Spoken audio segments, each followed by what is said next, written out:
সপ্তভেদ। পুত্রকে হারিয়ে যন্ত্রণাবিদ্ধ হয়ে মরবে তুমি। পিতার অভিশাপ। দশরথের অভিশাপই ছিল না, অন্য কারোর পাওয়া বর ছিল। তুমি তোমার তপস্যার দ্বারা বরদান প্রাপ্তির যোগ্য হয়েছ। কি চাও তুমি? অমর করে দিন আমায়। তথাস্তু। কেউই আমাকে হারাতে পারবে না। লঙ্কাপতি দশাননে জয়।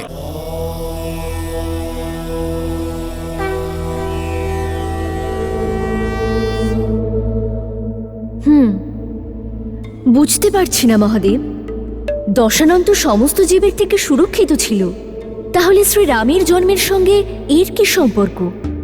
এ কথা এত নিশ্চিত হয়ে কি করে বলছেন দেবী? ভালো করে একটু ভেবে দেখুন আপনি, কোথাও কোনো জাতি প্রজাতি বাদ যায়নি তো? এতে ভাবার কি আছে? না দেব, না অসুর, না যক্ষ, না রাক্ষস, না নাগ, না পক্ষী, না জন্তু, না কিন্নর, না গন্ধর্ব, না বেতাল, না পিশাচ, কেউ বধ করতে পারবে না। কেউই না?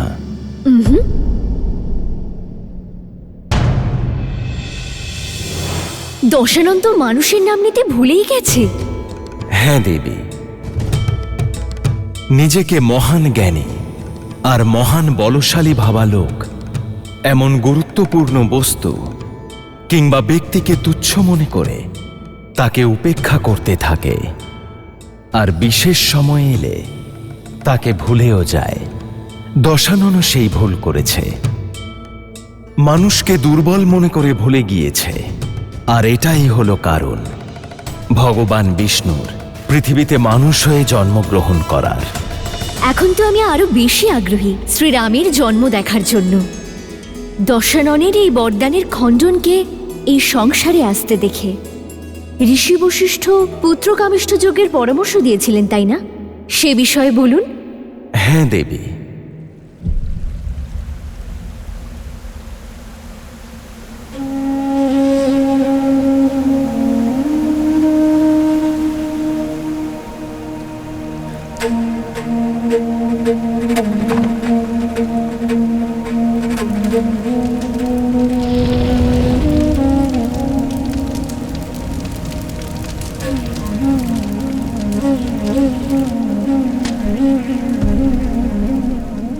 এ কি করে ফেললাম আমি?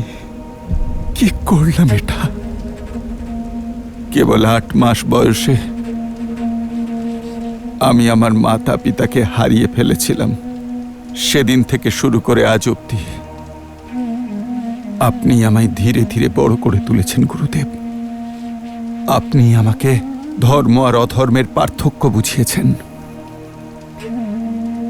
কিন্তু তা সত্ত্বেও আজ আমি বুঝতে পারলাম যে এই পাপ শত পুণ্য দিয়েও খণ্ডন করা যায় না।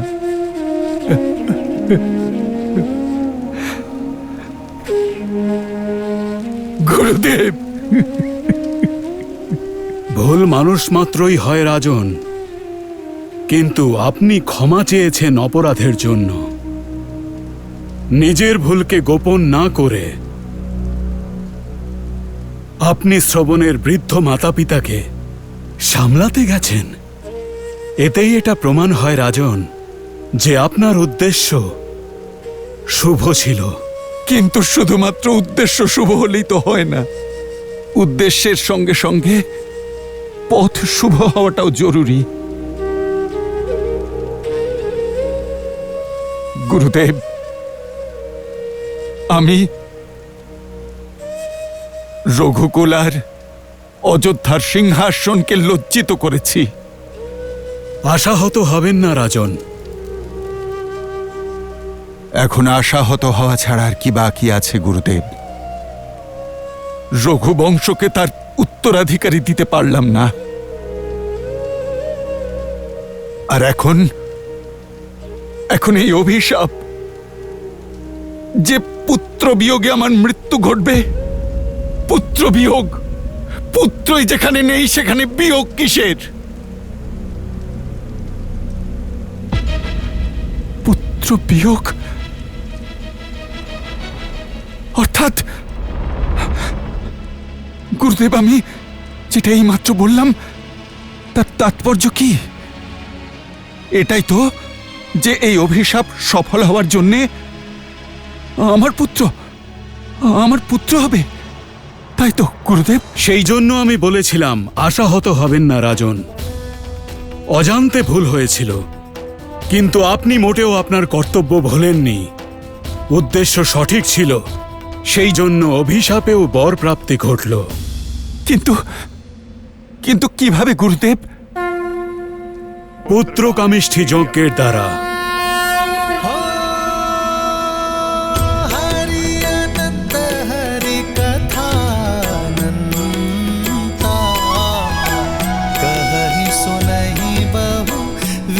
सब संता रामचंद्र के चरित सुहाए, कल्प कोटि लगी जाहि न गाए।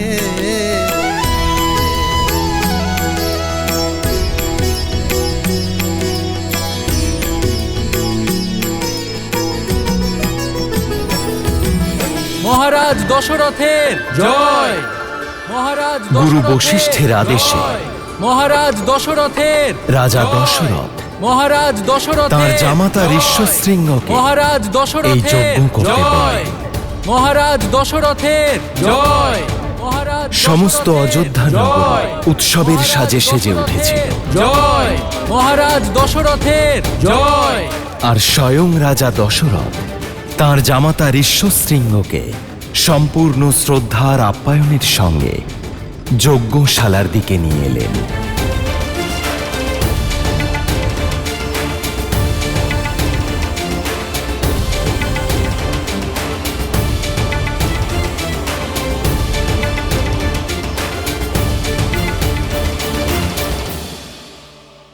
মহারাজ দশরথ, পুত্র কামিষ্ঠী যজ্ঞের জন্য সংকল্প করুন। যথাজ্ঞা।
আর অপেক্ষা করাবেন না নাথ, আবির্ভূত হন।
জাগ্রত হন প্রভু, জাগ্রত হন।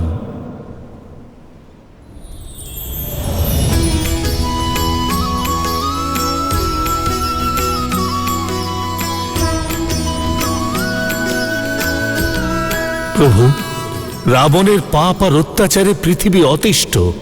সাধু সন্ন্যাসীদের জীবন কষ্টে রয়েছে। আমার নিজের বরদানের জন্য আমি নিরুপায় হয়ে আছি। এখন আপনাকে এর প্রতিকার করতে হবে। सिद्धलक्ष्मी परालक्ष्मी लक्षलक्ष्मी नमोस्तुते महालक्ष्मी नमः। রাবণের পাপের ঘরা পূর্ণ হয়েছে। ঋষি এবং ভক্তদের ভয়ের দিন শেষ হতে চলেছে। আমি শীঘ্রই পবিত্র নগরী অযোধ্যাতে মানব রূপে অবতীর্ণ হব। নারায়ণ নারায়ণ।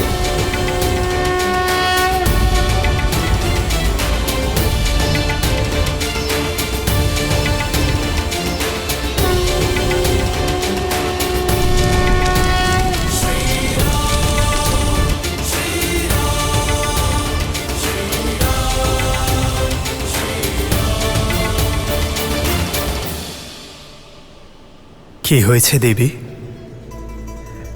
বিচ্ছেদের ভয় কাতর হলেন? সৃষ্টির ভারসাম্য রক্ষা করা আমার কর্তব্য দেবী, আর সেই কারণে আমাকে যেতেই হবে। জানি আমি, আর আপনি যখনই যান মন বড় বিচলিত হয়ে পড়ে। নারায়ণ আপনার কর্তব্যের যজ্ঞের জন্য বিরহের আহুতি প্রত্যেকবার এই স্ত্রীকেই দিতে হয়। এইবার আর নয় শ্রী, আমার এই অবতারের উদ্দেশ্য কেবল অধার্মিক রাবণের বিনাশ নয়, বরং মর্যাদা এবং আদর্শ স্থাপন করা, যা আপনি এবং বৈকুণ্ঠের অন্যান্য সঙ্গীদের ছাড়া সম্ভব নয়। সেই জন্য এই অবতারে সমগ্র বৈকুণ্ঠ আমার সঙ্গে যাবে দেবী।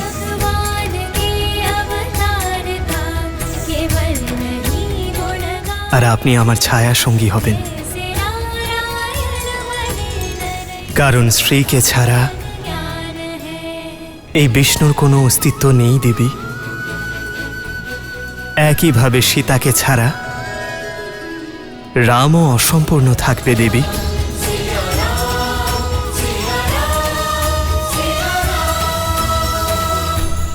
অগ্নিদেব,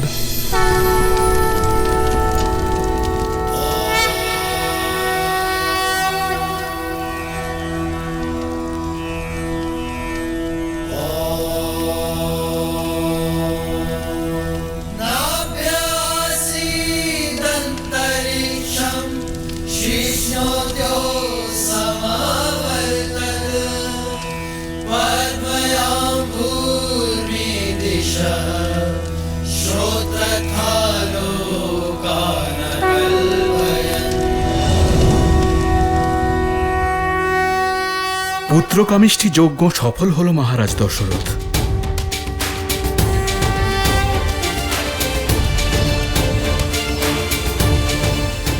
আর তার ফল এই পবিত্র পায়েস আপনার রানীদের মধ্যে ভাগ করে দিন। এর প্রভাবে শীঘ্রই আপনার পুত্ররত্নের প্রাপ্তি ঘটবে।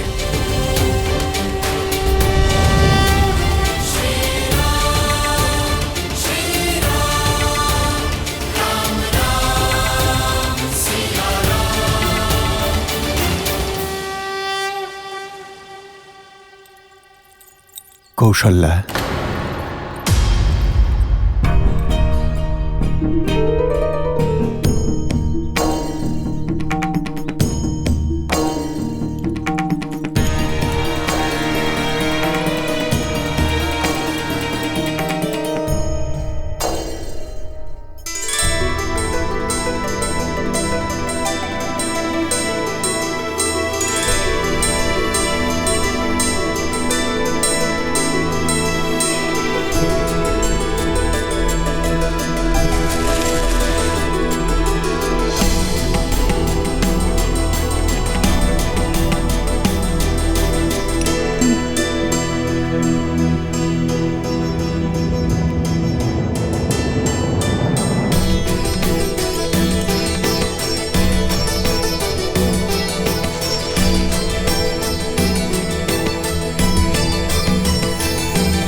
মহারাজ, পায়েসের এক ভাগ কি আমি সুমিত্রাকে দিতে পারি?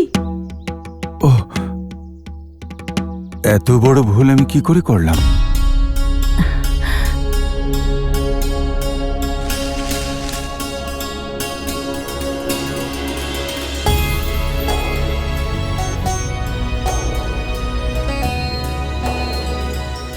সুমিত্রা, তোমার প্রতি সকলেরই ভালোবাসা দুর্লভ। এদিকে কৌশল্যা আমাকে আমার ভুল স্মরণ করিয়ে দিল, আর কইকেয়ী তোমার অধিকারের জন্য অনুমতিও চাইল না। অনুমতি চাইব কেন? এই পায়েসের ওপর সব থেকে বেশি অধিকার সুমিত্রার, কারণ ও আমাদের মধ্যে সব থেকে ছোট। কি কৌশল্যা দিদি?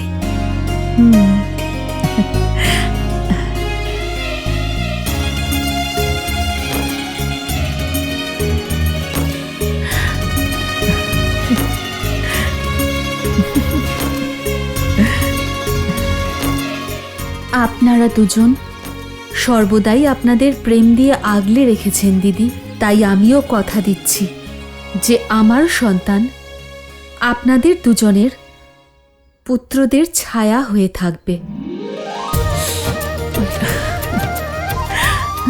এ তো প্রসাদের সঙ্গে সঙ্গে পুত্র ভাগ হয়ে গেল দেখছি। নাও, প্রসাদ গ্রহণ করো।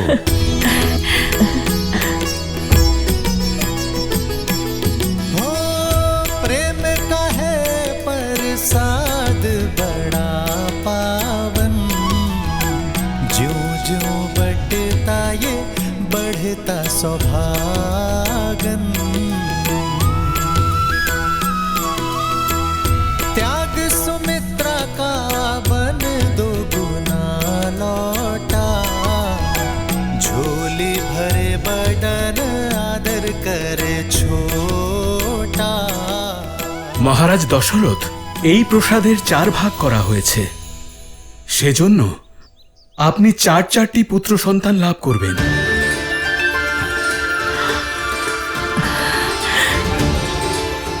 যারা দিব্য, অসাধারণ আর পরম পরাক্রমশালী হবে।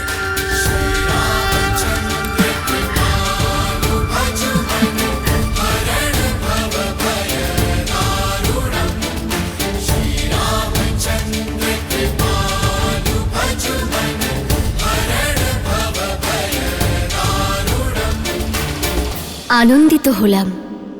শ্রীরাম নামের অঙ্কুরিত বীজ কৌশল্যার গর্ভে এসেছে, কিন্তু মহাদেব, লক্ষ্য করলে দেখা যাবে নারায়ণের এই পৃথিবীতে জন্ম নেওয়ার কারণ কেবল রাবণের পাওয়া বর ছিল না, আপনিও অন্যতম কারণ ছিলেন।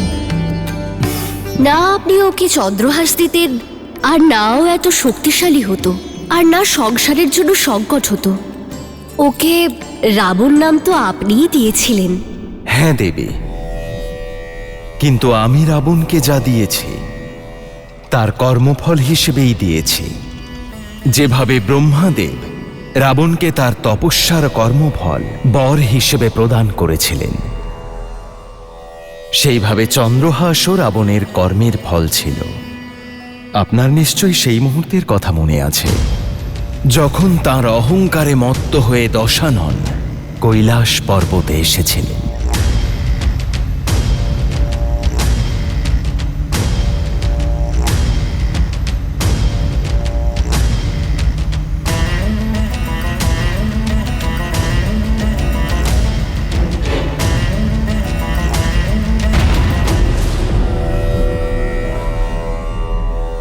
পুষ্পক হঠাৎ দাঁড়িয়ে পড়ল কেন?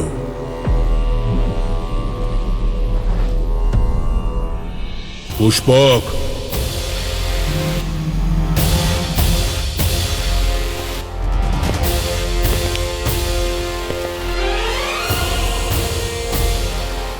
এই যে ষাঁড় রূপী ছদ্মবেশী আমার বিমান দাঁড়িয়ে পড়ল কেন? কারণ এই স্থান থেকে আর এখানকার অধীশ্বরের থেকে কেউ কখনো পার পায় না। সংসারের অধীশ্বর প্রভু শিবের স্থান এ হলো কৈলাস। ও, তাহলে এটাই কৈলাস। শিব, কোথায় তুমি?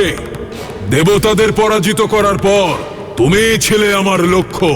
এই সংসারকে অনেক ভ্রমিত করেছো তুমি। এবার এই সংসারে আমি হলাম সর্বশক্তিশালী, আর সংসারের প্রত্যেক শ্রেষ্ঠ বস্তুর উপর এখন কেবল আমার অধিকার। সেই জন্য আমার শরণে এসো, নয়তো আমি নিজেই এই কৈলাসকে উপড়ে লঙ্কায় নিয়ে যাব। তুমি আমাকে আটকাবে? কে তুমি? নন্দী, শিবের অনুচর, কৈলাসের রক্ষক।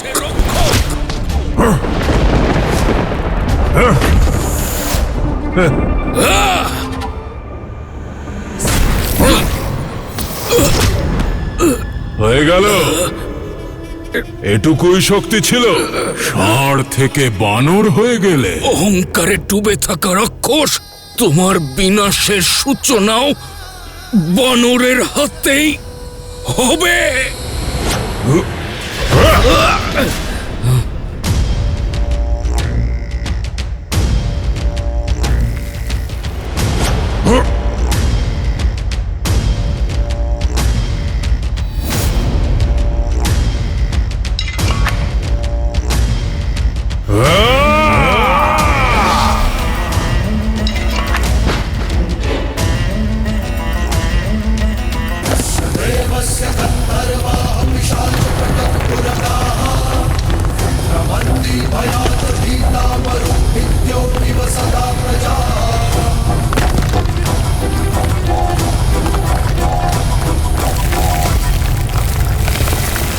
এবার দেবাদি দেব লঙ্কায় থাকবে আমার আশ্রয়ে।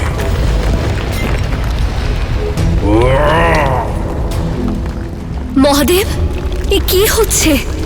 কৈলাসে এই দুর্যোগ?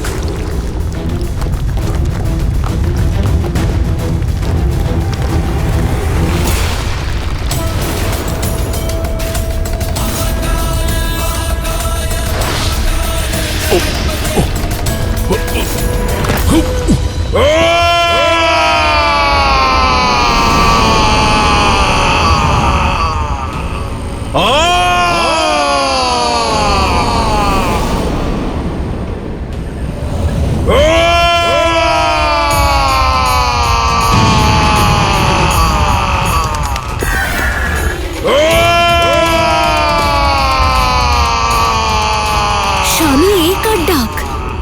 ডাক নয়, চিৎকার, অহংকার ভঙ্গের।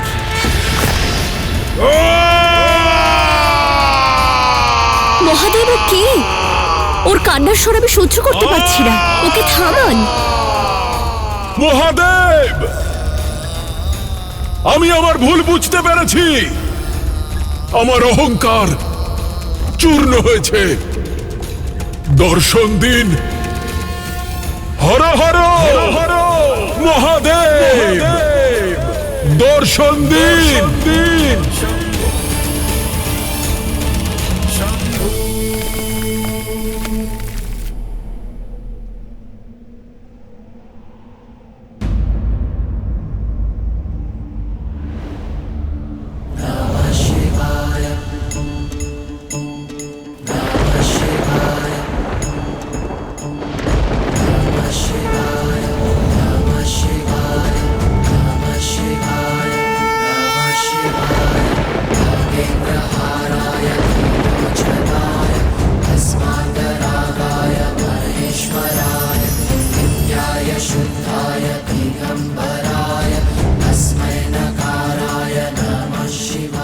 ক্ষমা করুন মহাদেব, আমি বুঝতে পেরেছি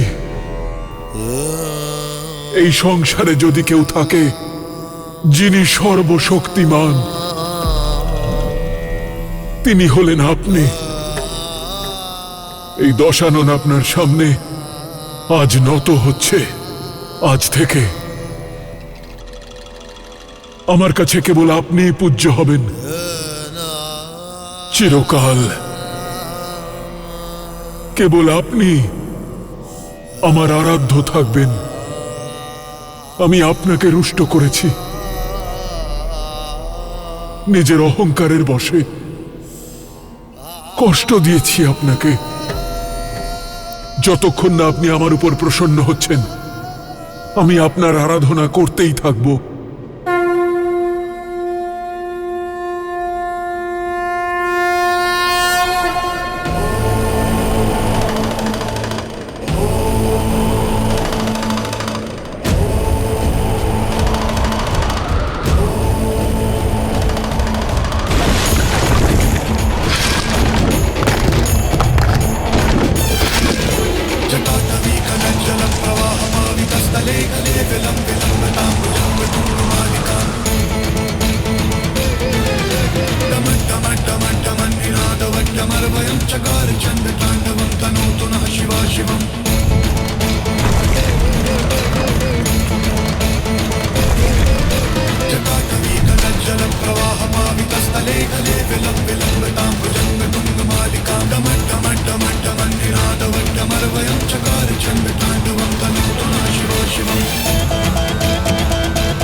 তোমার ভক্তি, জ্ঞান আর এই মন্ত্রের উচ্চারণ আর এই রচনার দ্বারা আমি প্রসন্ন হয়েছি দশানন।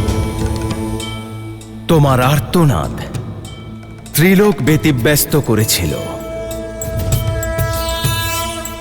কিন্তু এই চিৎকার তোমার শারীরিক কষ্টের নয়, এ তোমার অহংকার ভঙ্গের রোদন ছিল। আর তাই আজ থেকে এই সংসার তোমায় এক নতুন নামে ডাকবে, রাবণ।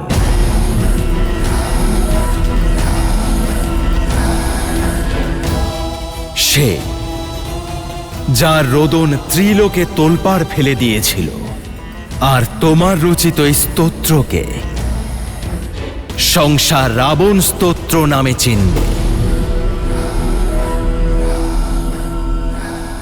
হর হর মহাদেব।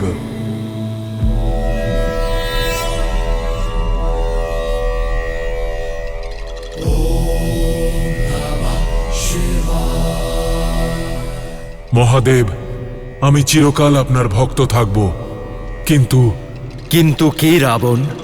আমার রোদনে প্রভাবিত হয়ে আপনি আমায় রাবণ নাম দিলেন, আর আমার ভক্তিতে প্রসন্ন হয়ে কিছুই দেবেন না। আজ থেকে কেবল আপনি আমার আরাধ্য, আমি আর কারো পূজা অর্চনা করব না। আমায় আশীর্বাদ করুন, এই সংসার যেন কেবল রাবণ নামটুকু না জানে, বরং তাকে মানেও।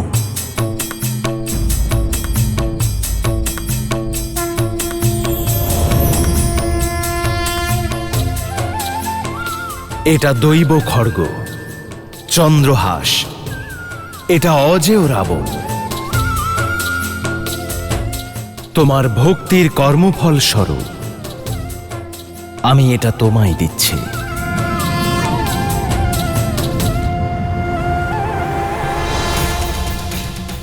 কিন্তু মনে রেখো, এখন এর সঙ্গে তুমি যে কাজ করবে তার কর্মফলও তোমারই হবে। এটা এবার তোমার ওপরেই নির্ভর করছে রাবণ, যে এটা দিয়ে তুমি পুণ্যের ফসল কাটবে নাকি পাপের। জয় মহাকাল। দেখলেন দেবী, আমি রাবণকে যা দিয়েছিলাম তার কর্মফলের কারণেই দিয়েছিলাম, আর এখনো তা দিয়ে পুণ্যের জায়গায় পাপ অর্জন করেছে। এটা তো ওরই পছন্দ, তাই না? সেই সময় ওর ভক্তির পরিবর্তে ও চন্দ্রহাস পেয়েছিল, আর এখন ওকে অত্যাচারের কর্মফল দেওয়ার জন্য জন্মগ্রহণ করছেন শ্রীরাম।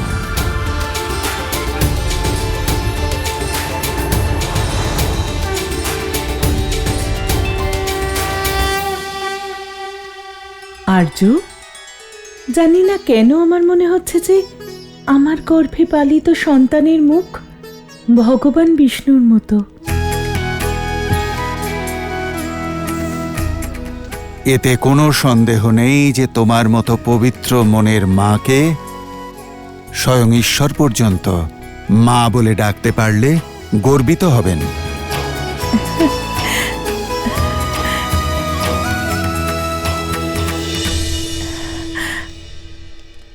বায়ুর দিক পরিবর্তিত হচ্ছে। কোথায়? বায়ু তো আরো শীতল মনে হচ্ছে। চোখ খোলো কইকেয়ী, এখনো তো বড় রানীর সন্তানের জন্মই হয়নি। মহারাজ তোমার কাছে আসা বন্ধ করে দিয়েছেন, আর অনেক বেশি সময় রানী কৌশল্যার সঙ্গে কাটাচ্ছেন। একটা সাধারণ ব্যাপারের মধ্যেও এত কুটিলতা কি করে খুঁজে পাও মন্থরা? কৌশল্যা দিদি বড় পাট রানী, সারা দিন আমাদের জন্য প্রার্থনা করেন উনি। যদি এই মুহূর্তে মহারাজ অধিক সময় ওনার সঙ্গে প্রার্থনা গৃহে কাটান, তাতে সমস্যাটা কোথায়? এত বছর পরে এই মুহূর্ত এসেছে। মহারাজ চিন্তায় রয়েছেন নিজের সন্তানদের নিয়ে, নিজের রানীদের নিয়ে। আর উনি খুব ভালো করে জানেন যে আমি নিজের খেয়াল নিজেই রাখতে পারি। কখনো কখনো আমার মনে হয় যে খুঁত তোমার পিঠে আছে নাকি তোমার চিন্তা ভাবনায়।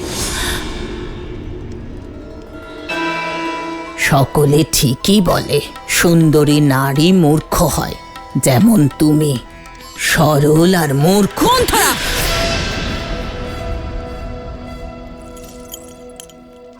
আমি কি তোমার কাছে পরামর্শ চেয়েছি? কইকেয়ী, আমি তোমায় পরামর্শ দিচ্ছি কারণ এটা আমার কর্তব্য। আমি এইসব কথা বলছি কারণ তোমার জন্য চিন্তা হয়, তোমার ভালোর জন্যই বলছি। কিন্তু তুমি তো আমার কথা বুঝবে না। এবারে আমায় তোমার পিতার সঙ্গে কথা বলতেই হবে। মহারাজ ওনাকে যা কথা দিয়েছেন। মন্থরা,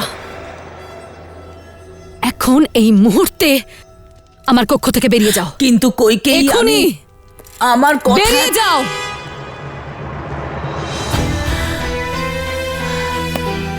প্রণাম মহারাজ।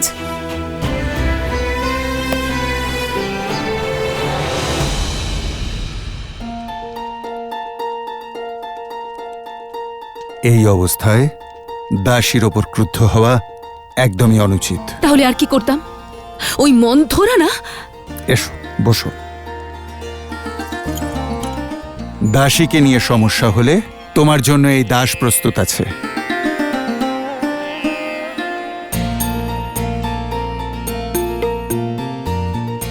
কেমন আছে আমার পুত্র? আপনি তো পিতা ওর হৃদয় স্পন্দন অনুভব করার চেষ্টা করুন। আমার পুত্রের হৃদয় তার বড় ভ্রাতার জন্য উদ্গ্রীব। তাই তাহলে কৌশল্যা দিদির সন্তানের হৃদয় কার জন্য উদ্গ্রীব? আমার জন্য। অদ্ভুত! কারোর হৃদয় ভ্রাতার জন্য উদ্গ্রীব আর কারোর নিজের পিতার জন্য। আর তাহলে মায়েদের কি হবে? আমাদের জন্য কার হৃদয় উদ্গ্রীব হবে? এই দাসের।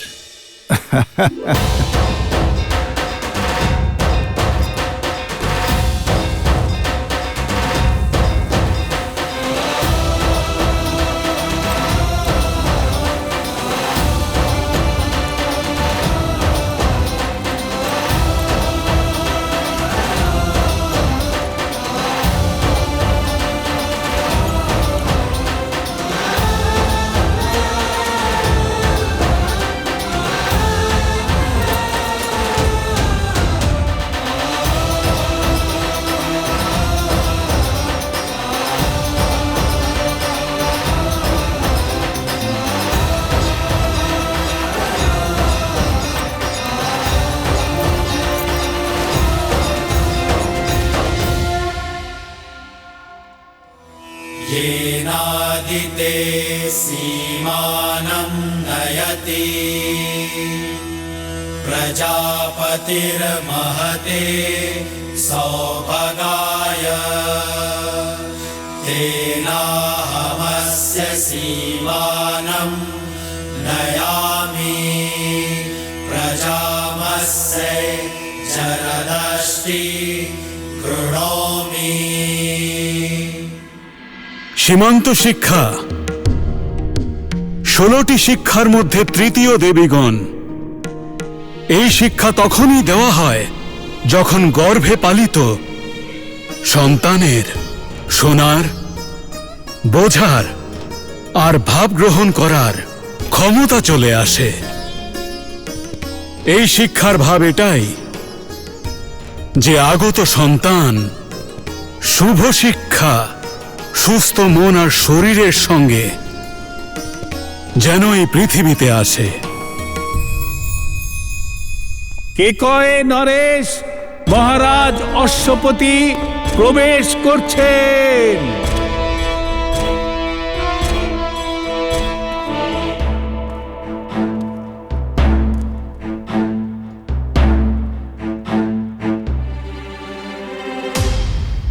পিতা,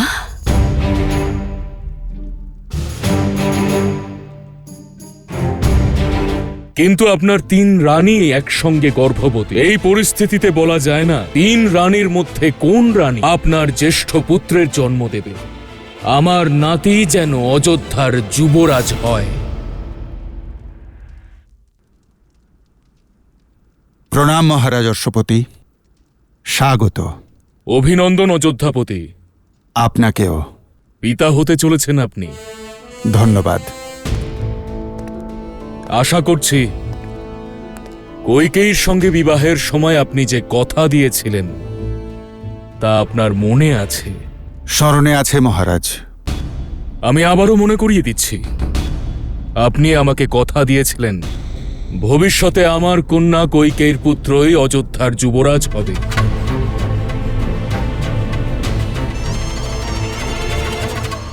কিন্তু আপনার 3 রানী একসঙ্গে গর্ভবতী। এই পরিস্থিতিতে বলা যায় না যে আপনার 3 রানীর মধ্যে কোন রানী আপনার জ্যেষ্ঠ পুত্রের জন্ম দেবে, যে অযোধ্যার নিয়ম অনুসারে যুবরাজ হবে। এই পরিস্থিতিতে যদি আমার কন্যা আপনার জ্যেষ্ঠ পুত্রের জন্ম না দেয়, তাহলেও আপনি আপনার প্রতিশ্রুতি ভুলে যাবেন না। আমার নাতি যেন অযোধ্যার যুবরাজ হয়।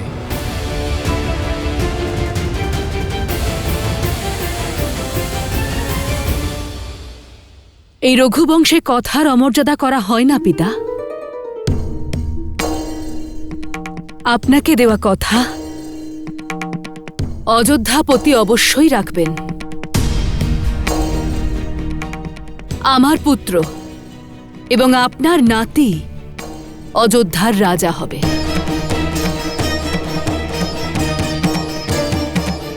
তা সে আমার গর্ভ হতে জন্মাক বা অন্য কারোর।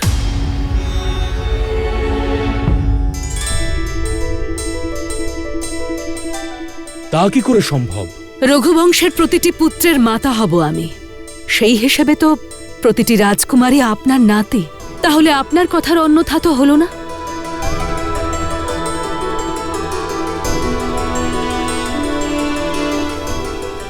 আপনি আপনার কন্যার ভবিষ্যতের কথা ভাবছেন, আর আমি আমার পুত্রদের ভবিষ্যতের কথা ভাবছি।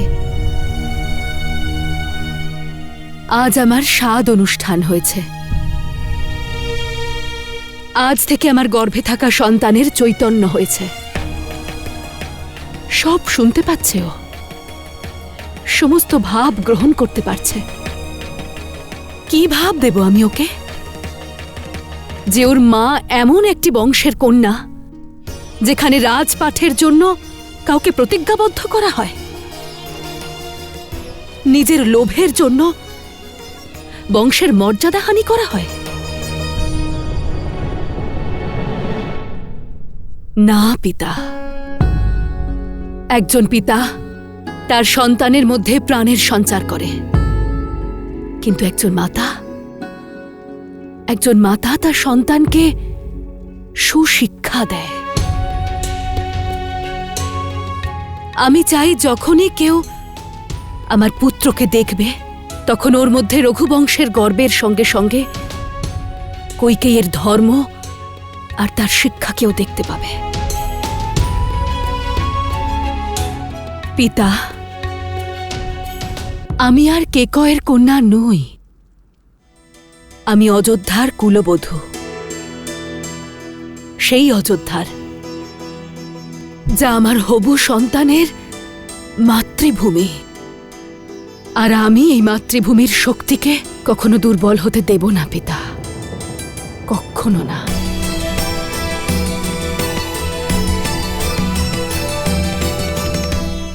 আজ আমার কন্যা বড় হয়ে গেছে।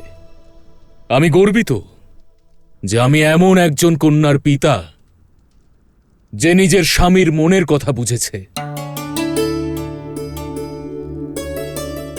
আর নিজের শ্বশুরালয়ের মর্যাদা রক্ষা করতে এমন নিঃস্বার্থ সিদ্ধান্ত নিয়েছে। আমি কন্যাকার বলুন। আমার আর তোমার পুত্র ঠিক তোমারই মতো সর্বদা নিঃস্বার্থ থাকবে এবং ধর্মের পথে চলবে। কৈকেয়ী,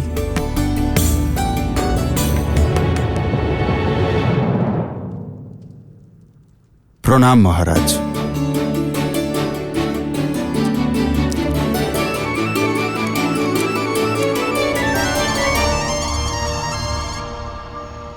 কৈকেয়ী, তুমি ছোট হওয়া সত্ত্বেও আজ সবার বড় হয়ে গেলে। মনে হচ্ছে প্রতি মুহূর্তে আমি তোমায় বরদান করি। না না না না, আমার কাছে এত বুদ্ধি নেই। বহু বছর আগে যে 2 বর আপনি দিয়েছিলেন, আজও বুঝে উঠতে পারছি না আমি কি চাইব। আপনি শুধু আমায় এভাবেই ভালোবাসুন, তাতে বুদ্ধির প্রয়োজন হয় না। নিঃস্বার্থতারই ভাবনা, উদারতারই উদাহরণ, কত ভালোবাসা, কত ধার্মিক রামের এই কাহিনী। মর্যাদা পুরুষোত্তমের এমনই পরিবারে জন্মগ্রহণ করা উচিত। মহাদেব, এখন আর আমি অপেক্ষা করতে পারছি না। আমি শ্রীরামের মুখ দেখতে চাই, ওখানেই অযোধ্যাতে গিয়ে। তাহলে প্রতীক্ষার অবসান ঘটানো যাক দেবী, আর প্রস্থান করি অযোধ্যা নগরীর দিকে, যেখানে সমস্ত অযোধ্যাবাসী প্রতীক্ষায় আছেন তাদের যুবরাজের জন্য।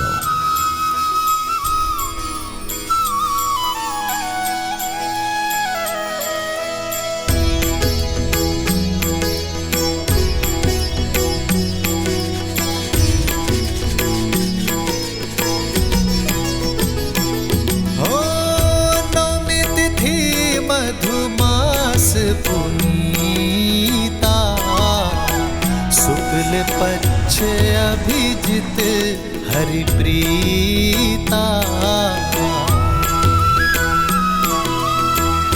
मध्य दिवस अति शीत न धामा, पावन काल लोक विश्रामा।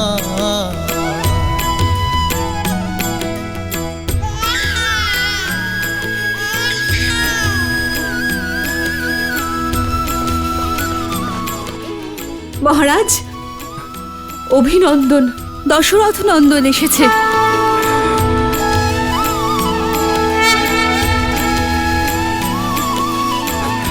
অভিনন্দন মহারাজ।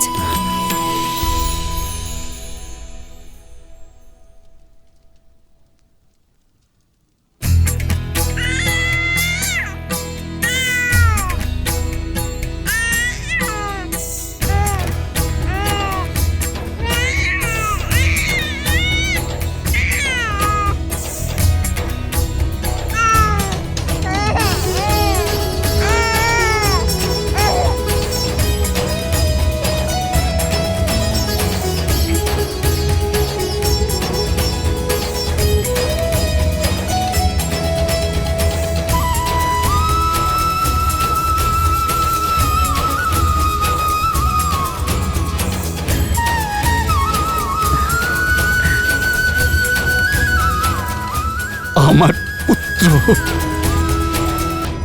আমার প্রিয় পুত্র।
অযোধ্যার যুবরাজের জয়! অযোধ্যার যুবরাজের জয়! অযোধ্যার যুবরাজের জয়! অযোধ্যার যুবরাজের জয়! জয়!